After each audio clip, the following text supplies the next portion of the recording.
Welcome to a completely new kind of bird watching, instantly available at the flick of a switch. This videogram of British garden birds is a living video reference book, a completely new way of identifying birds. The BBC Natural History Unit has put together film illustrating the clues you need for identifying the birds that come to our gardens, whether they are unusual visitors or common residents, like those on the bird table out there. These clues consist of details about the size and the shape of the beak and the head and the wings and the tail, the colour of the plumage, the call notes and song, the flight patterns, and so on. You will be able to see the ways that these birds behave, and even by freezing the frame, examining the details of their movements. The British Isles are very heavily populated, and truly wild areas get smaller and smaller every year. But even so, there is an extensive network of green corridors and small havens for wildlife that are especially attractive to birds. Our gardens are really oases, staging posts where birds can shelter and rest and refuel with food and water.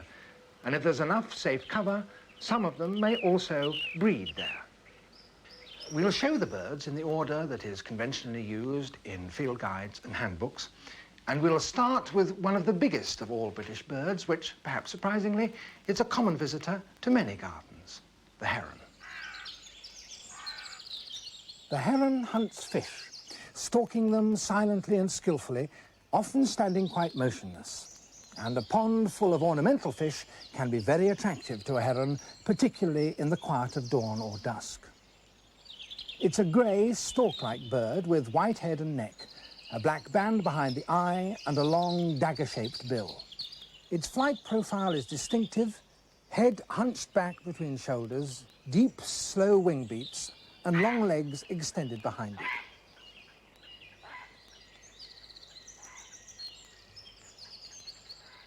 it. It preens regularly to keep its feathers clean and waterproof, and to do so it collects powder on its bill from special powder patches. Herons build their nests in colonies in high trees, often near water and even close to a city. Fish account for 60% of the heron's diet. The rest is made up of frogs, water voles, crustaceans and insects, and other creatures from the rich waters of lakes and marshes. A large bird, 36 inches long, the heron nearly always fishes alone.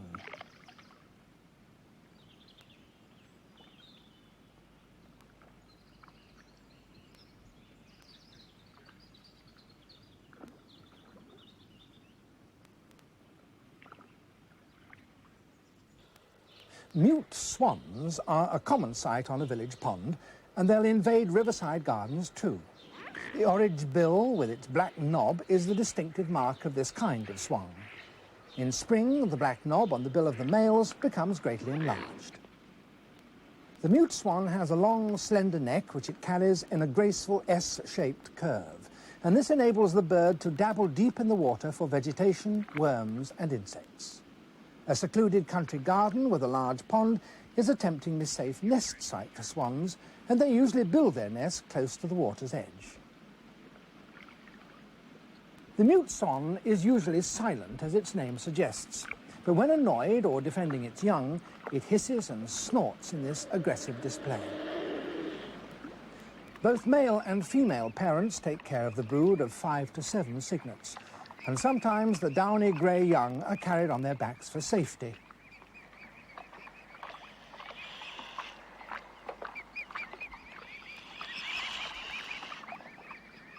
Juveniles have a brownish, dingy white plumage, a marked contrast to the pure white of the adult.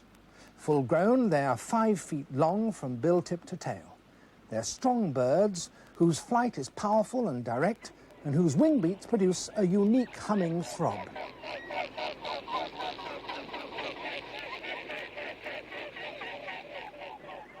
The mallard, at 23 inches long, our largest dabbling duck. It's widespread in country and town and quite common. The drake has this distinct iridescent green head and white collar.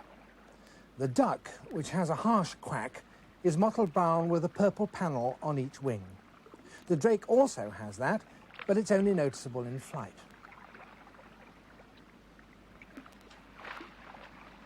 Like most ducks, mallards spend a lot of time bathing and preening. Feather care is all important. Mallards are great dabblers, nosing in the shallows for vegetation and sieving the water for insects, worms and mollusks.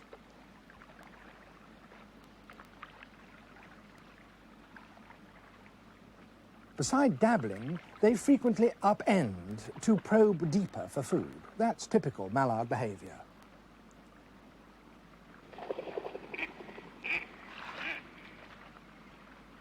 The brood is large, normally 10 or 12 ducklings, and they're constantly tended by the duck. By the time they're about 7 weeks old, they'll be ready to fly.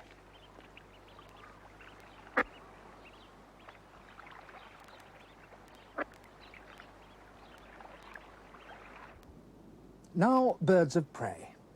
A country or suburban edge garden may well be visited by low-swooping, fast-flying sparrowhawks. With rounded wings and long tail, the hawk zigzags over bushes and hedgerows, even stone walls, in search of small birds on which to pounce. It may even take them from a bird table.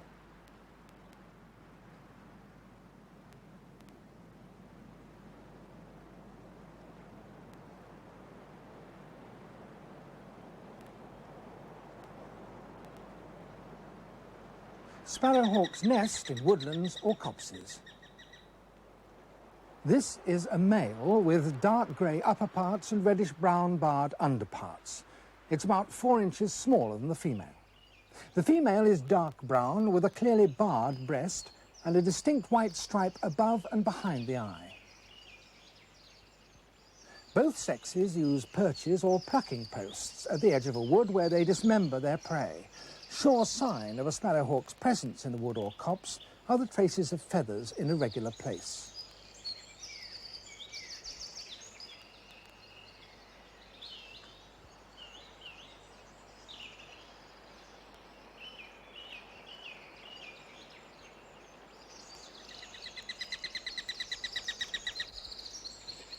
If your garden is near a bypass road, you may well see a kestrel. Its habit of hovering into the wind is unmistakable. The wings are long and pointed, the tail slim, yet often fanned. It hovers, scanning the ground for prey on which to pounce. Its flight is more leisurely than the fast-weaving sparrowhawk. It quarters fields and waste areas in low swoops, sometimes gliding briefly. Every now and then it checks its flight course and then hovers again for prey.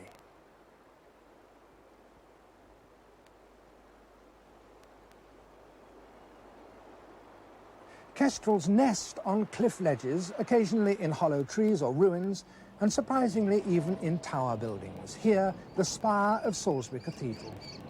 They're usually 4 or 5 fledglings and they're fed by both parents. Rodents, insects, and occasionally small birds are staple food. The kestrel is our most widespread small falcon. Even in London and other cities, it has successfully exploited opportunities for food and breeding, sometimes in most unlikely places. Females are distinguished by the brown head and their barred tail.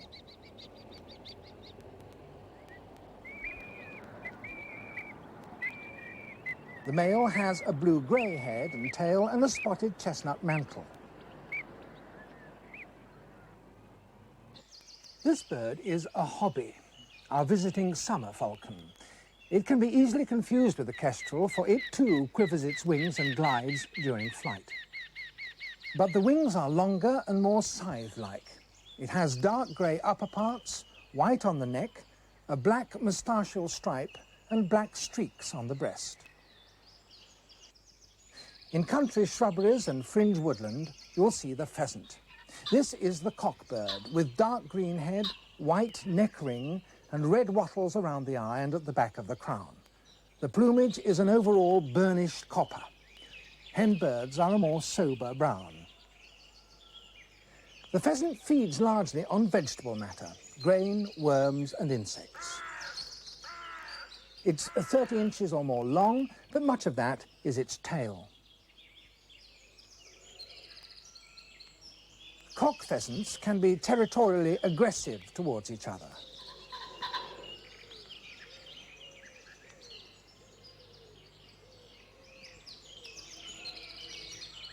When calling, they display with a whirring flutter of the wings.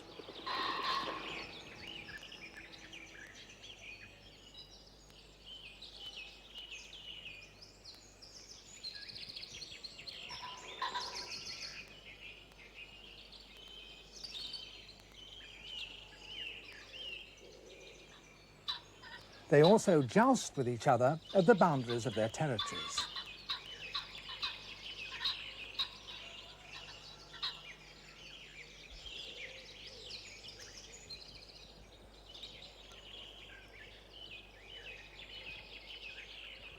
A slow-moving stream with lots of cover, a typical habitat for the moorhen, though it's seen too in town parks. That red forehead and bill and the constant flicking of its white undertail coverts are quite distinctive.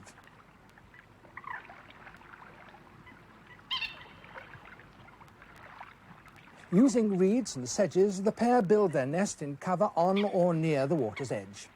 There they begin to lay in April, and there are usually between 5 and 11 eggs in the clutch. A pair may produce 2 broods, sometimes even 3 in a season.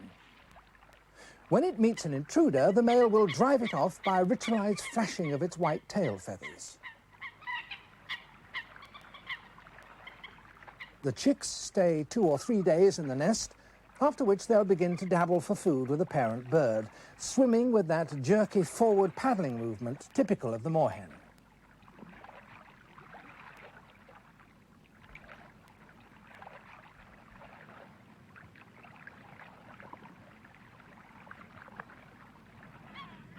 Gulls.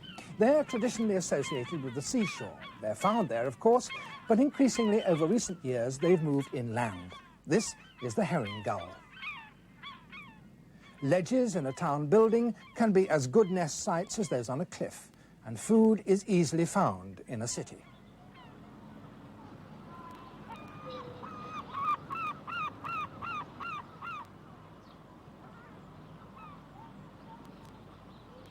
As scavengers and squatters, they exploit all opportunities.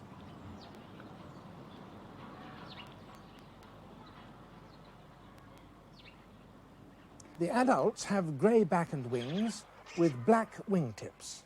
The chicks are flecked with brown. Only by their 4th winter will they develop their full adult plumage, and that distinctive grey mantle appearing in their 2nd winter. And this is one reason why many a herring gull commutes from coastline to country and even to city suburbs. They're such adaptable, bold birds that they'll take food wherever they find it.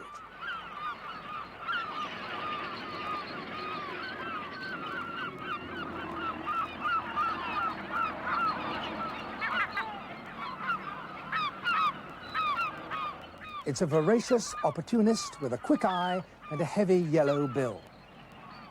By contrast, this is the smaller black-headed gull in spring plumage. Note its slender red bill and legs. Although it frequents the shore, it's also common inland, breeding on moorland pools and freshwater lakes, even Scottish lochs.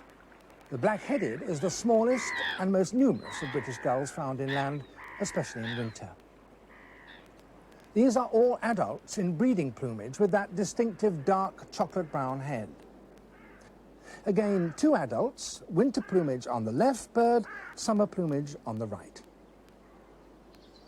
Here's another adult, and behind it an immature bird with mottled brown plumage. In flight, you can always recognize black-headed gulls by the white leading edge and black trailing edge of their primary wing feathers. Like the herring gulls, the black-headed gulls are great loafers and scavengers. They too have moved into towns and the suburbs.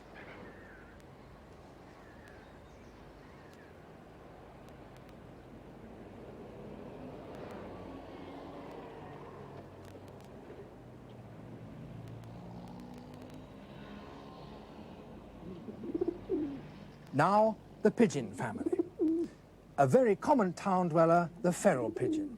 It has a wide colour range in its plumage, but basically it's black, white, blue, grey and reddish cinnamon. Here the male, larger and with an iridescent neck plumage, is displaying and strutting and chasing a potential mate. They've become totally accustomed to the clamour and bustle of a city centre and happily roost and breed there.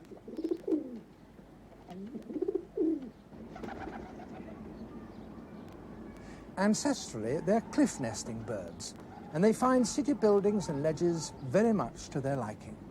Now they're much commoner in cities than they are on cliffs. Like the herring gull, they've learned to live on the scraps and waste with which man litters his city.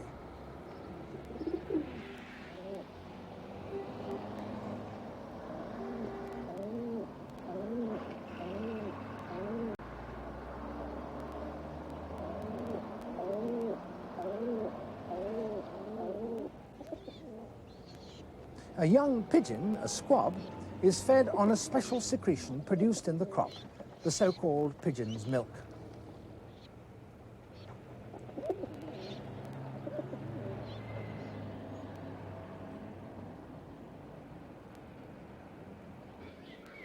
The wood pigeon nests in trees and is quite common in town parks and gardens. At 16 inches long, it's larger and more heavily built than the feral pigeon. It has a distinctive white flash on the neck and a broad white band on the wing. The head, and rump too, are a bluer grey than the overall plumage, and the sides of the neck are a glossy purple and green with that diagnostic white flash. It feeds on vegetable matter, cereals, roots and berries. In very severe winters, they'll forage in gardens and can wreak havoc among the winter greens. Tame in parks, on farmland they're generally shy and wary.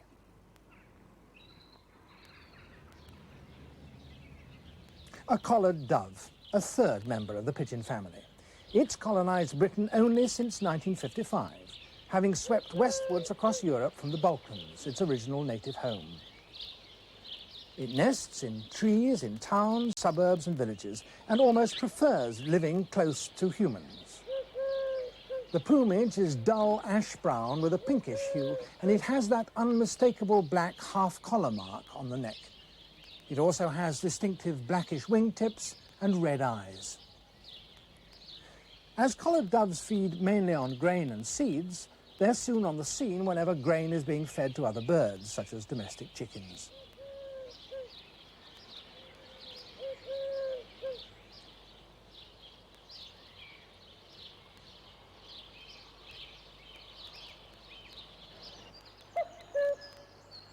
An unmistakable call, the cuckoo, a solitary bird with a gently tapering tail. The cuckoo haunts a variety of countryside, from moors and hills to farmland and hedgerow. The adults are grey, the sexes similar. It's a parasitic bird. It lays 15 to 25 eggs and relies on other smaller birds to foster each of its offspring. A dunnock or hedge sparrow feeding a young cuckoo. Another young cuckoo, fostered this time by a reed bunting.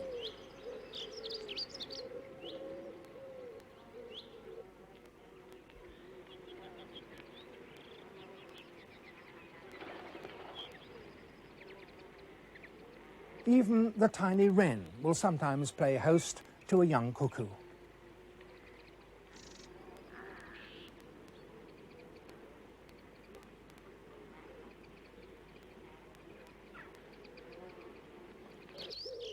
By midsummer, the juvenile cuckoo starts to feed itself, and both it and the departing adults are especially fond of hairy caterpillars.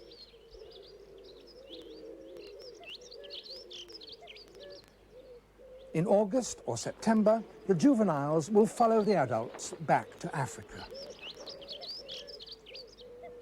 Owls. This one, silently flying to a farm barn, is a barn owl. The flight of a barn owl is distinctly wavering, and about dusk, a favourite hunting time, it can seem quite ghostly. It has a wild, blood-curdling shriek.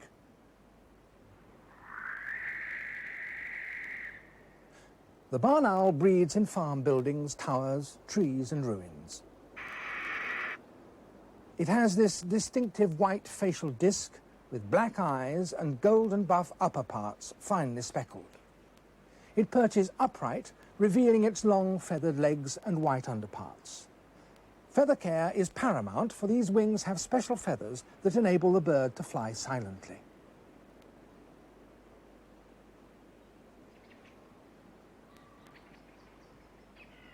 It occasionally hunts by day, quartering an area and hovering as it searches the ground for small rodents, its chief food.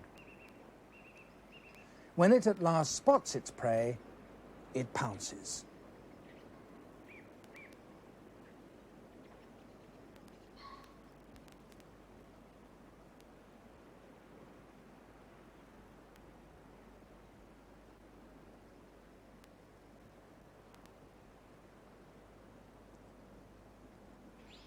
Trees in country gardens or nearby woodland are often nest homes for the little owl.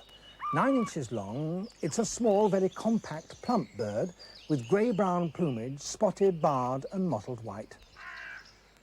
It has a low, bounding flight and perches upright like all owls. It hunts chiefly at dusk or dawn for insects, rodents and small mammals and birds.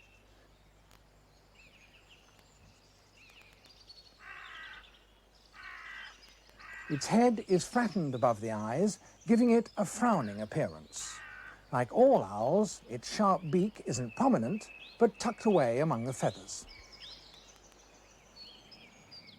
Night time in the town suburbs, and the tawny owl is about to start hunting. The tawny owl is very much a nocturnal species, taking prey from the ground. Let's watch the hunt.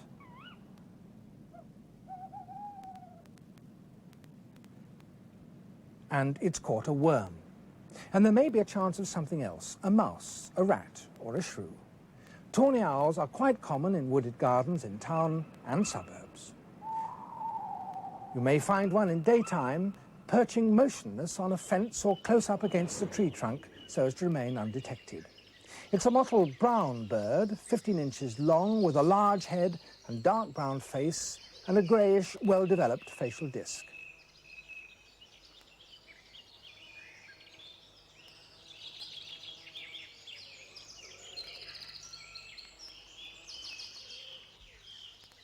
And the tawny owlets will soon stake out their night patch too.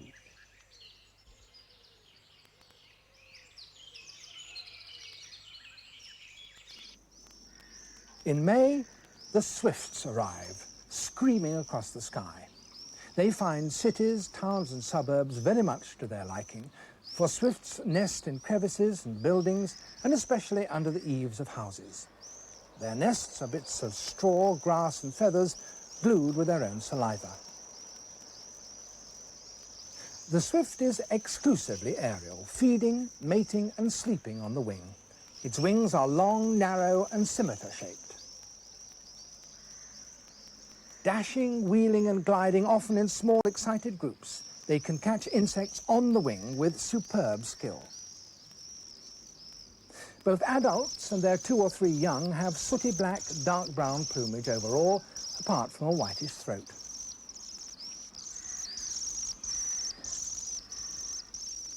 In slow motion, you can tell that this is a swift and not a swallow by that short tail and those long, curved, scythe-like wings held at right angles to its body.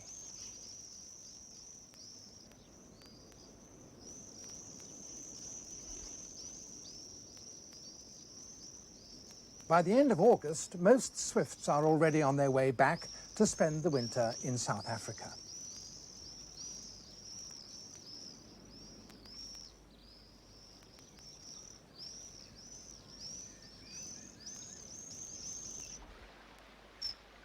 A call note and a country stream, and suddenly there's an electric blue flash, a kingfisher.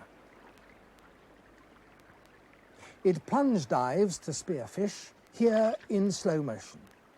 Then it returns to its perch to stun and eventually swallow the fish.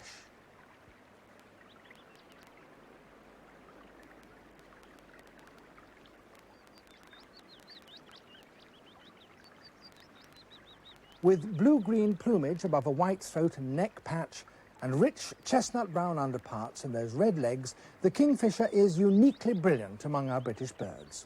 The male has a black, dagger-like bill.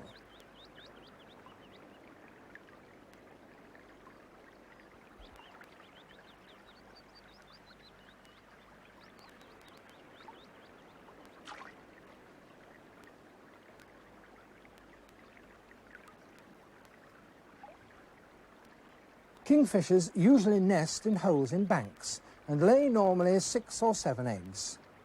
Small fish are the prime quarry, but kingfishers eat insects, tadpoles and small crustacea. It's 6.5 inches long with a 1.5 inch bill and an impressive turn of speed.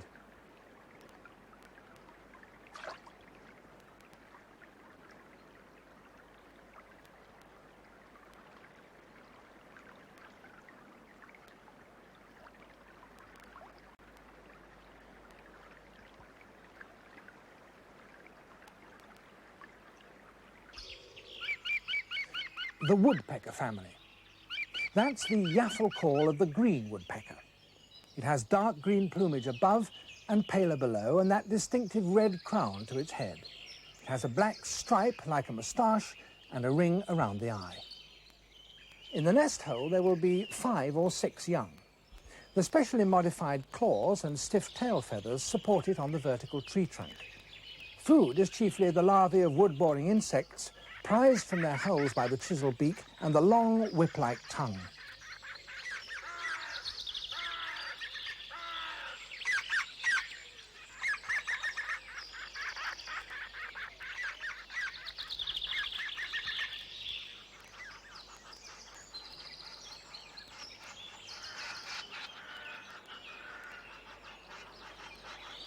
Green woodpeckers are fond of ants and their eggs, and often forage for them on the garden lawn.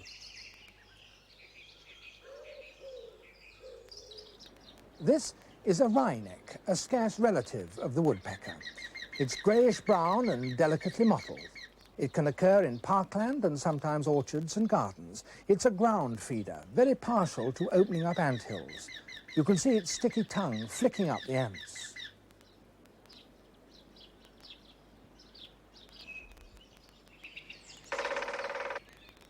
There's no mistaking that sound. It's the drumming of the great spotted woodpecker.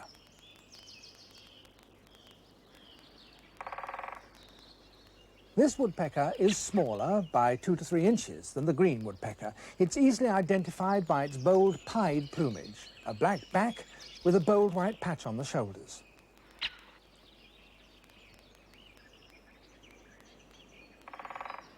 The great spotted woodpecker also chisels the tree bark for insects and grubs. It also feeds on nuts and seeds, spiders, and sometimes even nestling birds. Great spotted woodpeckers are commonly seen in well-wooded gardens. It rarely feeds on the ground, but often visits a bird table. The stiff tail feathers give support, while the two-way claws grip the tree trunk.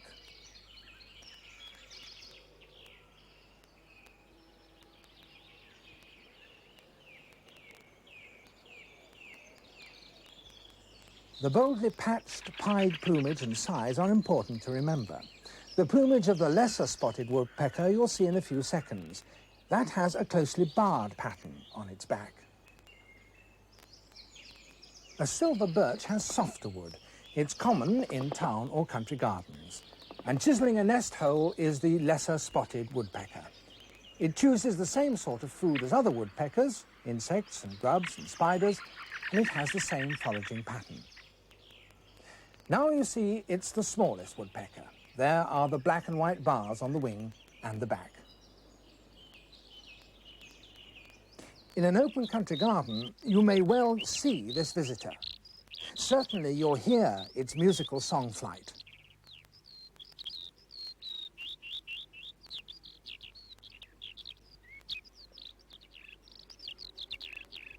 It's the skylark, about 7 inches long. It spends a lot of time on the ground, feeding and nesting there. It's mainly a seed eater, but takes insects and worms. The skylark walks in a rather crouched position. It has a longish tail, also an eye stripe and clear white outer tail feathers. The underparts are buffish white and the breast is boldly streaked. It has a small head crest which it can erect. Though they live here throughout the year, many move to the south and west to avoid hard winter weather.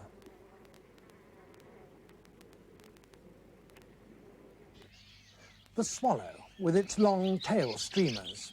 A summer visitor from South Africa, which usually arrives in April. Swallows are seen over towns and suburbs, but they're more common around villages and farms. Swallows build their nests on rafters and ledges of outbuildings. Male and female have bluish-black plumage with a distinctive chestnut-red forehead and throat. The lower throat is dark blue and the underparts creamy white.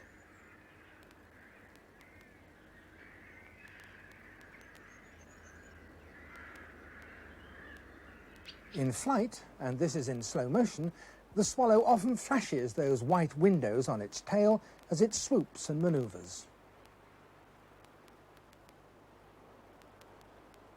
Swallows are naturally gregarious. Farm barns and stables, with their rafters and ledges, are favourite nesting sites. The average clutch is 4 or 5, and normally there are 2 broods. They feed their young and themselves on insects which they catch in flight.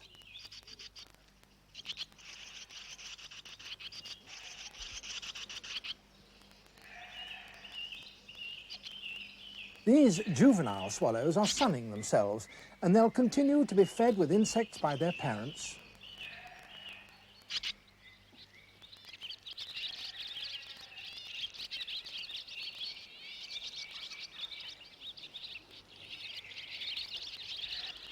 By August, large twittering parties of swallows assemble for their migration back to South Africa.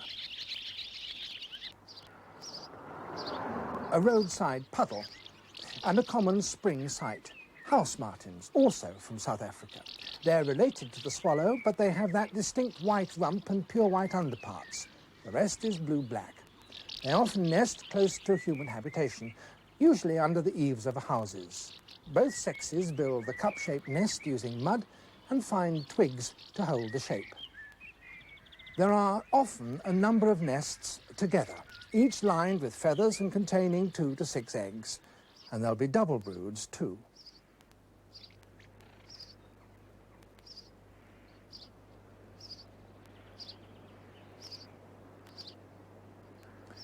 House martins are more frequent in towns and around houses than swallows, and juveniles often indulge in bouts of sunbathing on the tiles in late summer.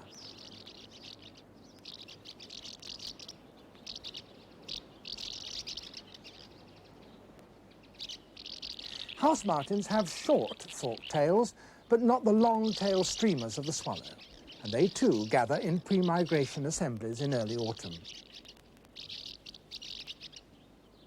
2 kinds of wagtails are common in towns, suburbs and the country. This is the pied wagtail, the only small black and white bird with such a long tail.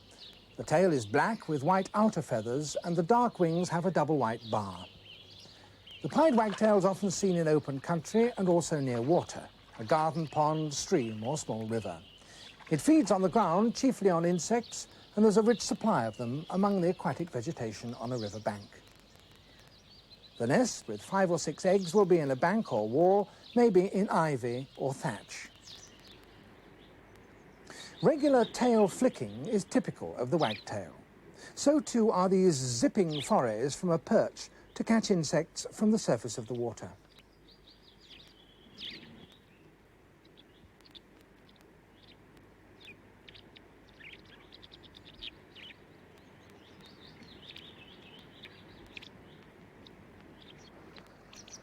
This is the grey wagtail, and it has a yellow breast below blue-grey upper parts.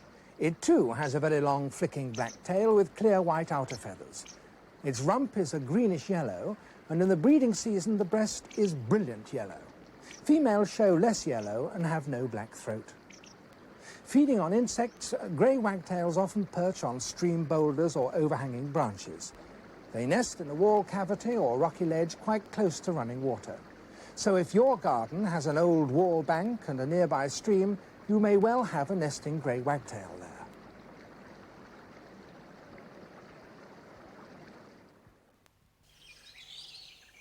This is a dunnock, or hedge sparrow. It feeds on the ground, rarely far from cover. Dark brown, streaked with black, the top of the head is brown, head, neck and underparts are grey. The bill is thin, well suited for feeding on insects. It shuffles jerkily, flicking its wings and tail. Warblers. They are small brownish birds with fine bills. Most of them are good songsters, and this is the whitethroat. A rufous brown bird of the hedgerows, but with a pure white throat and white outer tail feathers. It's a summer visitor which flits among bushes and feeds mainly on insects, but sometimes on soft fruits in the garden.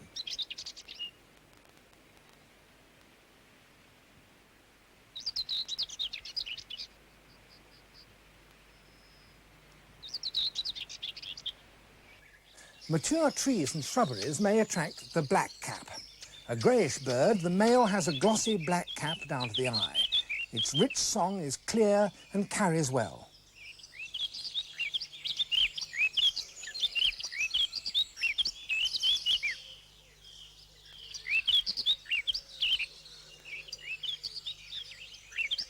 The female is brownish with a distinct russet crown.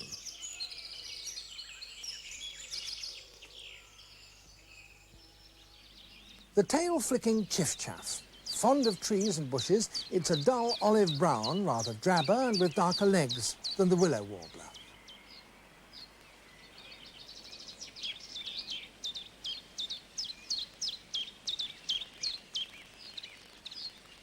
Its monotonous song also distinguishes it from the willow warbler.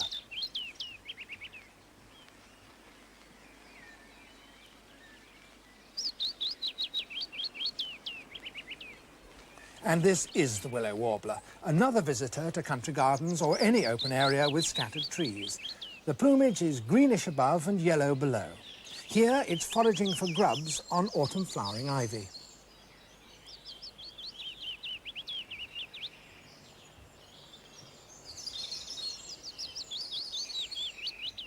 If a garden has conifers, goldcrests may turn up. Their original home was in forests. Active and restless, they feed on insects and spiders. Both call and song are high-pitched.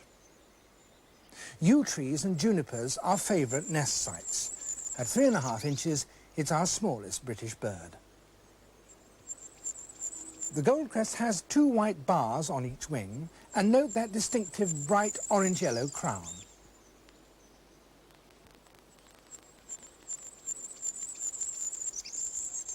There are usually 7 to 10 young in a mossy nest woven with gossamer and lined with feathers.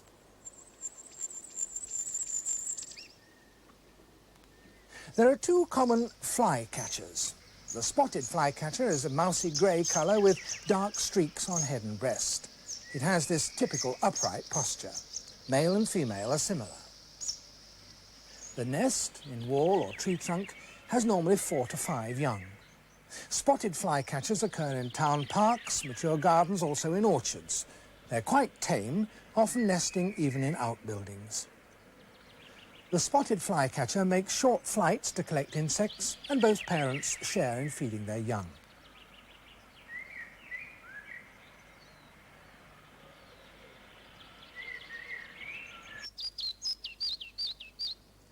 Another visitor, the male pied flycatcher in black and white breeding plumage.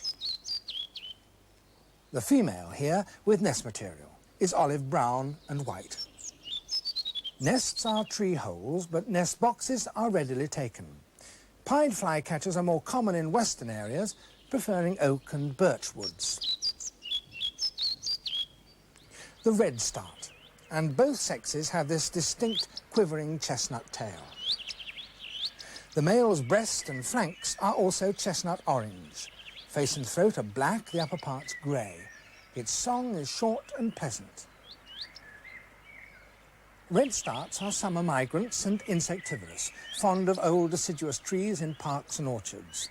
Both parents feed the 6 or so young in their typical tree nest hole.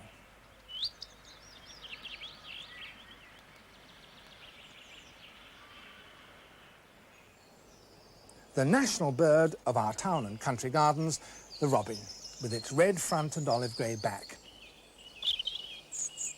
Its clear song is strong in spring, mellow in autumn. Friendly, but never far from safe cover, it feeds on insects, worms and vegetable matter, including seeds and berries.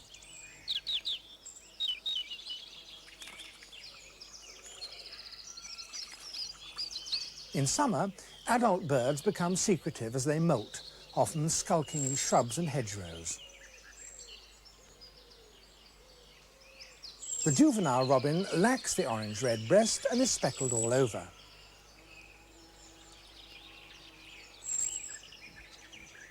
By August, the robin is vigorously staking out his winter territory.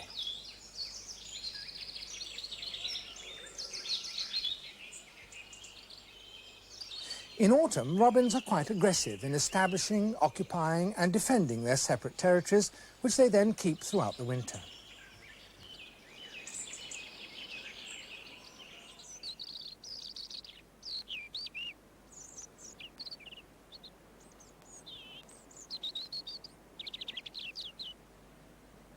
From dense thickets, shrubberies and deciduous woods, you may hear this song.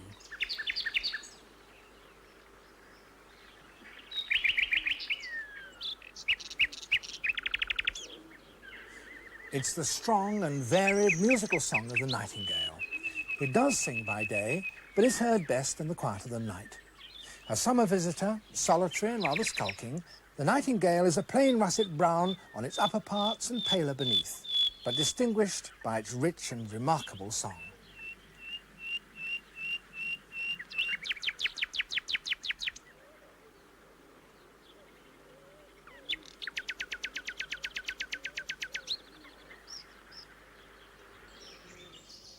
The thrush family, and the commonest member of it in our gardens is the blackbird, with its rich, flute-like song. It's the male that is jet black and has the bright orange-yellow bill and yellow eye ring. The female is dull umber brown with a whitish throat. When disturbed, this posture and call are quite distinctive. It also often gives these alarm calls before going to roost.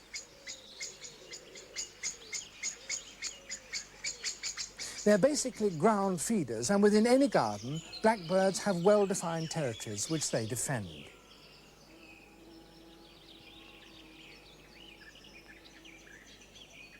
Blackbirds have this characteristic hopping gait, though they often walk or run a few steps. They feed mainly on earthworms, berries and fruit. They're very partial to raspberries, strawberries and currants, and they also eat insects and spiders. This is a partial albino blackbird. Such variants with varying degrees of whiteness have often been recorded. The nest with 4 or 5 young is often hidden in a hedge or ivy or in the fork of a tree.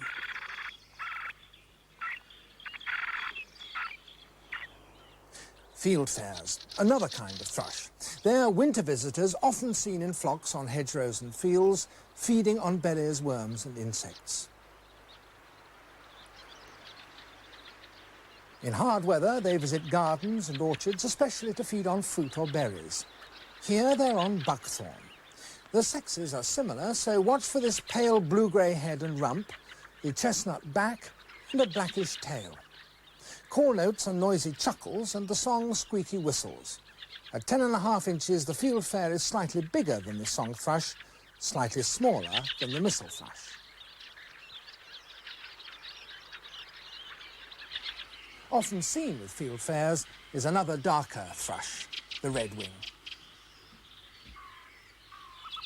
Its breast is streaked rather than spotted, and it has a dark head. Notice the conspicuous pale stripe above and below the eye, and the rich chestnut colour on the flanks and beneath the wings, which shows clearly in flight.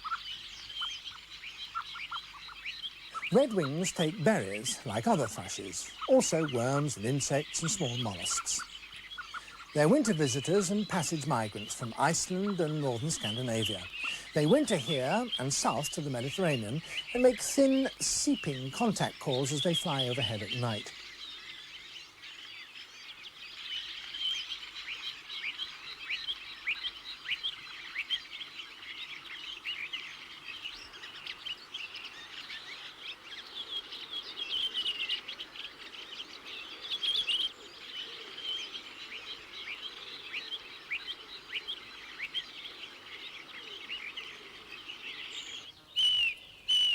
the song thrush, familiar in town parks, suburban and country gardens, orchards and hedgerows. It has a clear, repetitive song. The upper plumage is brown, the breast and flanks are warm buff with small, narrow spots. Worms are a prime food, also insects and berries. But the song thrush is also very partial to snails. It's a tool user, using a hard surface as an anvil to crack open the snail. Broken shells by a stone are a sure sign of regular visits by a song thrush.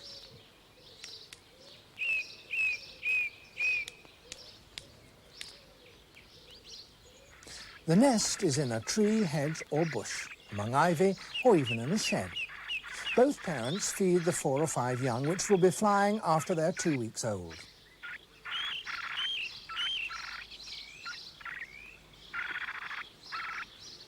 The missel thrush occurs frequently in mature suburban gardens and town parks. The nest is built high in the fork of a tree. Known also as the storm cock, a missel thrush will sing into wind from a high perch in all weathers.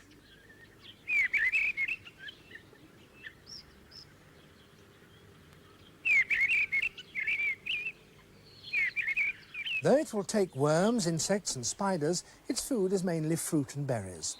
Male and female are similar, with greyish-brown upper parts. You can see the breast is boldly marked with spots bigger and broader than on the song thrush. It's more bold and assertive too, and its posture is more upright.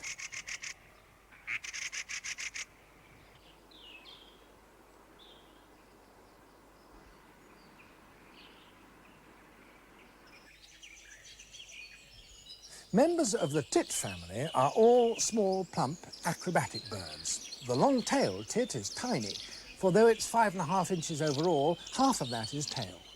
The tail is black-edged with white. Its plumage, a blend of black and white and pink, and it's got a distinct white stripe over its crown. It visits gardens, but it's more at home near the edge of a wood, especially in thickets or brambles where it makes its dome-shaped nest. Long-tailed tits trill repeatedly. The sexes are alike, and they share the work of building the nest of moss, hair and woven cobwebs. It's lined with feathers and camouflaged with lichens. There are 8 to 12 young in a brood, and both parents feed them with insects and spiders. Another tit of mixed deciduous woodland, the marsh tit. And despite its name, it's not found in marshes, though it does like damp places. This one's prospecting a breeding site. Call notes and song are distinctive, so too is the glossy black cap and the small black bib.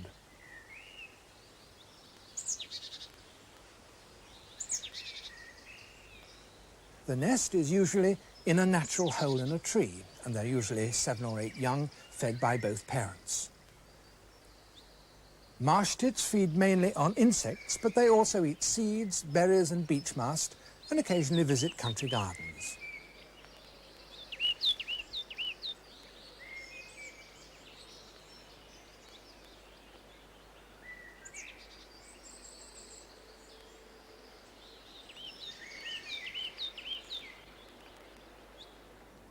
At 4.5 inches, the coal tit is the same size as the marsh tit. It's frequently seen in conifers in town parks, suburban gardens and woodlands, though here it's trapezing and foraging for insects on hazel branches.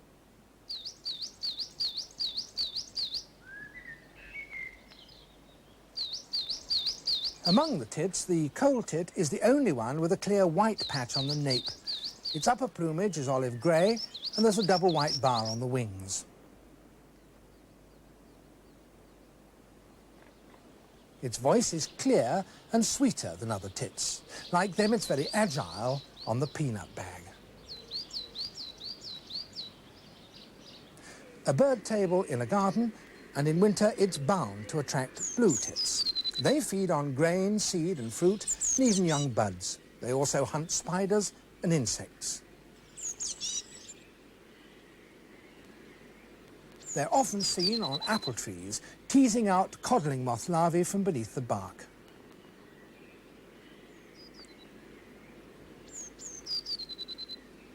The blue tit has yellow underparts and bright cobalt blue wings, tail and crown.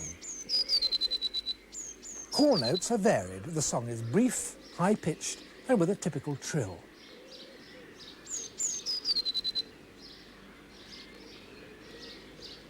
It's agile and adept at feeding on a nut bag. In recent years, it's also become a very skillful raider on milk bottles, even selecting the gold tops and siphoning off the cream.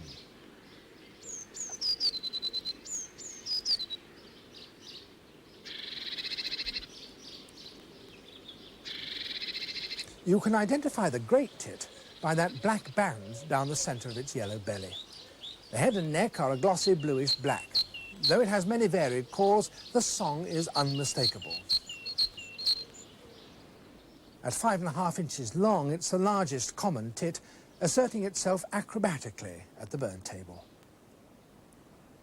Another milk bottle buccaneer, it's common in gardens and also hedgerows and woodland. Its natural food is insects, spiders, fruit and seeds.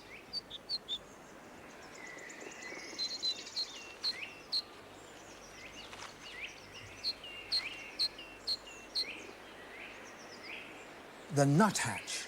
It has slate blue upper parts and a black stripe across the eye. The underparts are buff, the bill pointed and strong. Descending a tree head first, it's very agile, searching for insects and seeds. True to its name, it cracks open hazelnuts, also acorns and beech mast. And like a woodpecker, it nests in a hole. Its song, short piping notes with a rapid trill.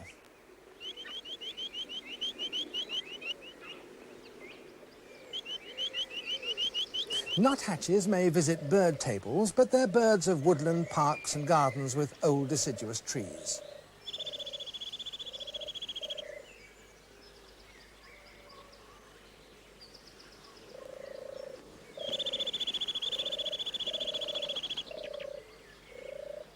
There are usually 6 to 11 in a brood, which is fed by both parents. The tree creeper, too, likes the same old timbered habitat, but it also occurs in hedgerows and conifers.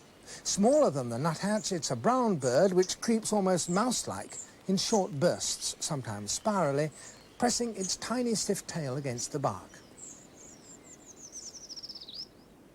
Tree creepers are adept at hunting insects and spiders. As they feed their young, they're usually about 6, you can see the thin, downward curving beak, ideal for probing the bark for food.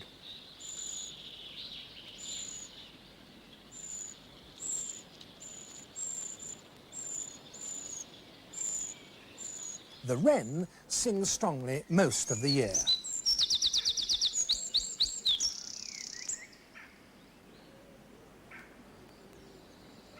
This tiny brown bird with barred wings and tail is plump and very active and constantly bobs and cocks its tail. It's wary, yet common in suburban gardens and hedgerows. It makes brief ground forays for insects and then quickly disappears into low cover.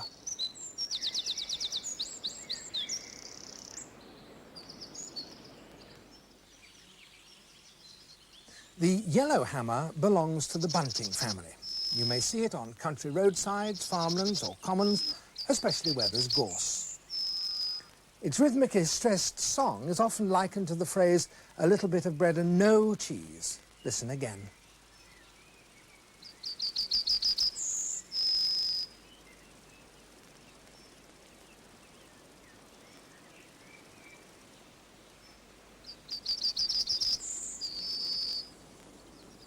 Present all the year round, the male yellowhammer has chestnut upper parts streaked with black, white on its outer tail feathers, and that distinctive yellow head and breast. The female is duller.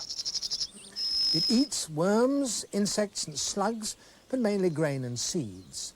It has a short, thick bill, typical of the buntings. This is the reed bunting. It feeds on seeds, grain, small mollusks and insects. The male has a black head and throat and a white collar. Females have brown heads and white moustachial stripes. Its brown upper parts are streaked with black, and both sexes show white outer tail feathers.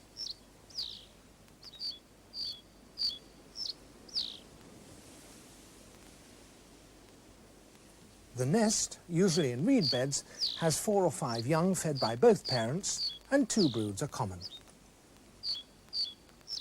Now, finches, small birds with stout bills. The cock chaffinch has a blue head, pink breast and bold white wing bars. The drab pale brown hen has a similar wing pattern. Chaffinches occur everywhere, especially in town and country gardens. Their food is primarily insects, but also seeds, grain and fruit.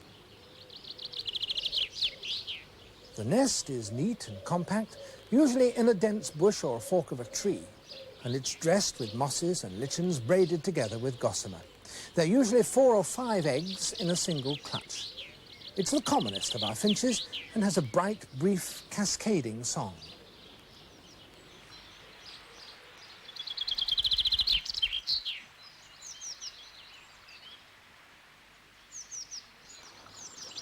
On wasteland or in neglected gardens, wherever there are thistles, you're likely to see goldfinches. Goldfinches have a characteristic light dancing flight and flit among flower heads to flick out the seeds with their beaks. Their call is a constant tinkle of sound.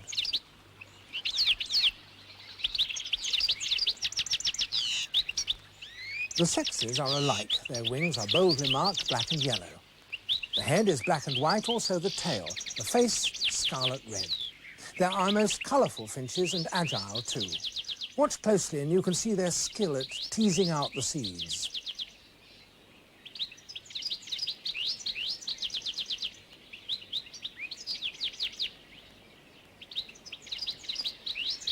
Goldfinches normally have 2 broods of 5 or 6 eggs. Another finch, the siskin. This likes country woodland, especially spruce, birch and alder. In winter, this seed-eater often comes into gardens to feed on peanuts. The male's plumage is yellowish-green with bright yellow wing bars, rump and sides of the tail.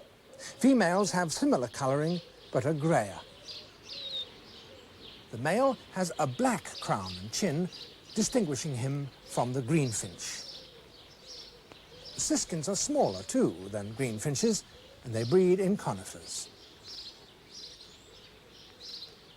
These are greenfinches, common in town and country gardens. Their song is a loud, rapid trill. The greenfinch is olive green.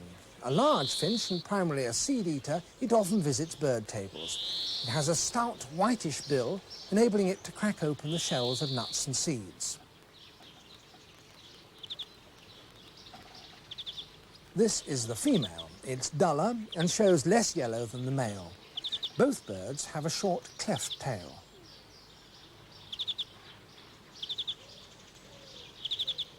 This male has a distinctive yellow patch along the edge of its wings and also on the outside of its tail. The handsome bullfinch. It's about the same size as the greenfinch. The male has that unmistakable black cap and chin and red underparts. The tail is black, the rump white, and the grey and black wings show a pale bar. It's seen in plantations, hedgerows and country gardens, and its song is a mixture of soft piping notes. Bullfinches often raid fruit orchards and gardens in spring, snipping off fresh young buds, but they mainly eat seeds and berries.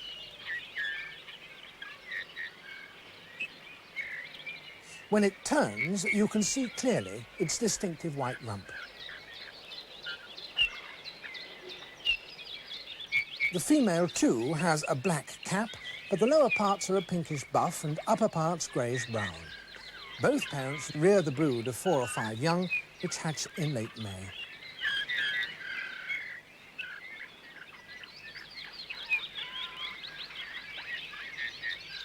The redpoll, a small grey-brown finch with streaked plumage, a bright crimson forehead and black chin. A breeding male has a pink breast and rump. The redpoll breeds here, and it's mainly a seed-eater. It also forages for insect larvae and visits country gardens in winter.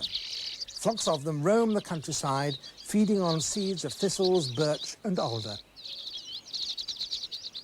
A bird of farmland and hedgerow, the linnet, also a finch.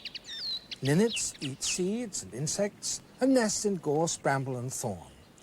The female is streaked brown, but the male has distinctive markings, a chestnut brown mantle, a tail edged with white, a grey head and a pinkish breast. In the breeding season, its forehead, crown and breast are crimson.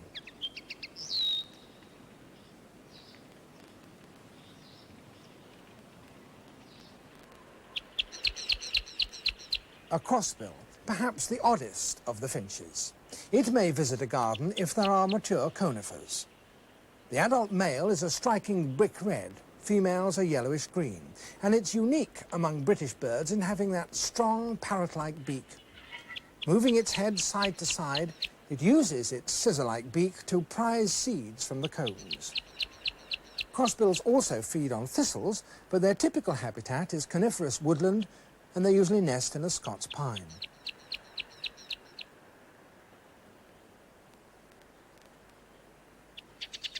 The shy tree sparrow. It nests in trees, thatches, or even holes in cliffs or buildings. It has a patchy distribution, occurring in old copses, hedgerows and secluded gardens. The tree sparrow has a distinct chocolate brown crown, a small black patch behind the ears and a double white wing bar. The sexes are alike. Smaller and neater than house sparrows, tree sparrows often join them in autumn and winter to forage for seeds, grain and insects. In a mixed flock, you can distinguish them easily by their chestnut heads.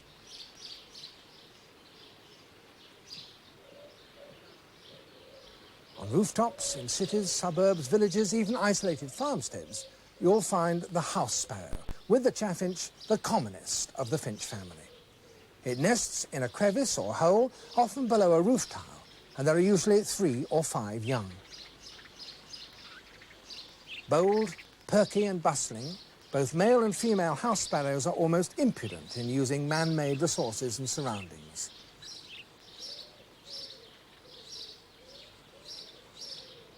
House sparrows are gregarious and very noisy, both by day and at their night roosts. The male is brown with black streaks, a grey crown and black throat. The female, like the young, is dull brown. With often 3 broods a year, it's not surprising that the house sparrow is such a familiar bird in Britain.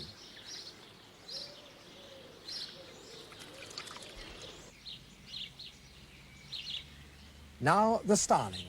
It's found everywhere. Bigger than house sparrows, they too are gregarious in town and countryside.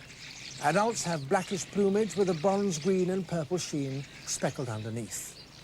By contrast, the juvenile starling is brown. Jabbing with stiletto beaks, starlings bustle about in fields and gardens for insects, earthworms, woodlice, and a wide range of vegetable matter. Even their song is busy and bustling.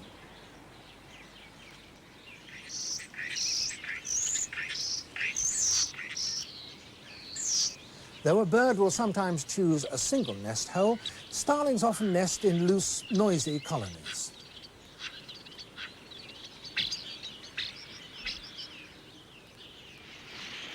Before dusk, starlings often gather in huge assembly flights before roosting in trees, bushes or reed beds. They also use ledges of buildings, attracted by the warmth and bright lights of the city.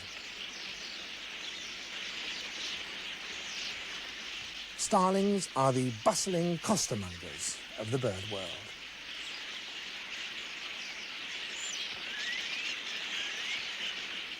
The crow family. The jay is the most colourful of them. It may visit trees and even a bird table in older suburban gardens. It's the acorns which the jay is specially seeking. Its call is the clue. The jay is a large pinkish-brown bird with a white rump. The tail is black and the wings barred blue and black. It will take some animal food, including fledglings, mice and worms, but acorns are a prime choice. It buries the acorns in soft grassy areas, a food store for the winter months.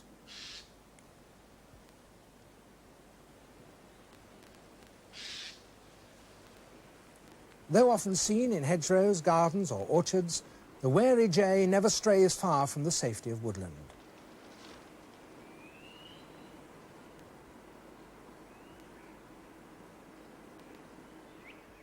There's no mistaking this kind of crow.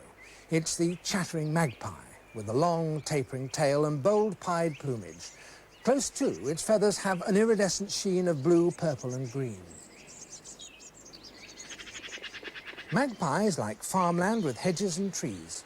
They're omnivorous, eating insects, young birds, worms, small mammals, fruit and other vegetable matter. But it's their appetite for carrion and scraps that's recently tempted them into suburbia, even to nest there in tall conifers.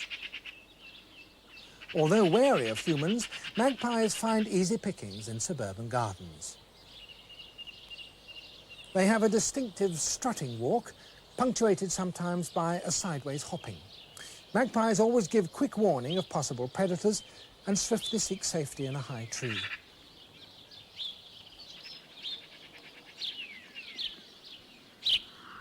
Close to a village, farm or country garden, there may be a rookery.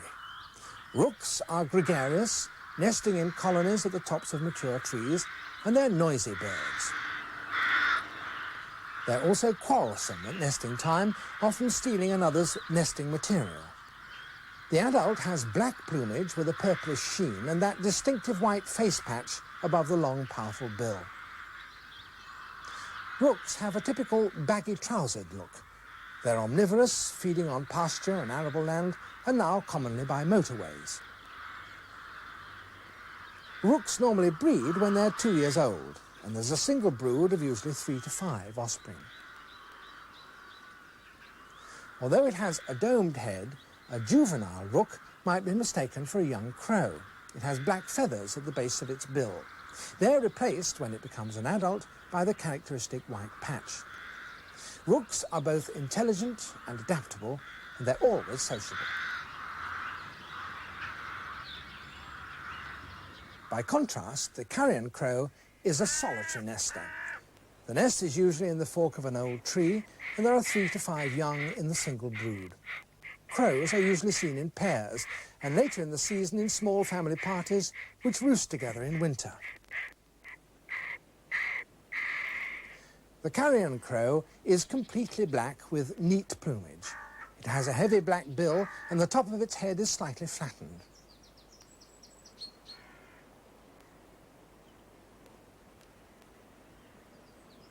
They may visit country gardens and, being omnivorous, they forage on the ground for any likely food, including carrion.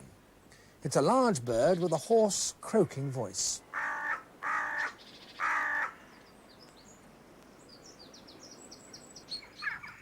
The jackdaw, though black, has a distinctive grey nape, pale grey eye and dark underparts. Smaller than the crow, it's more jaunty and alert. They're gregarious birds and are often seen in flocks in both country and town, gathering in trees and around churches, castles and ruins. Jackdaws too are omnivorous and have a single brood each year. The nest with 4 to 5 eggs is in a hole, usually in a tree or rock face. Jackdaws are very sociable birds, whether foraging in our gardens or sunning themselves on the roofs of our houses. During the last 8,000 years or so, man has greatly altered these islands on which we live. He's knocked down forests in order to grow his food. He's cleared the land in order to put up his houses and his factories and build his motorways and his airfields. And every year there is less and less of the wild land left. And yet birds are great opportunists. They're very mobile and they turn up wherever they can find food and conditions that suit them. And our British gardens, whether they are in town or country, provide refuge for great numbers at different times of the year. I hope that this videogram will enable you to identify them, and perhaps you may discover that there are many more different species visiting your garden than you ever suspected.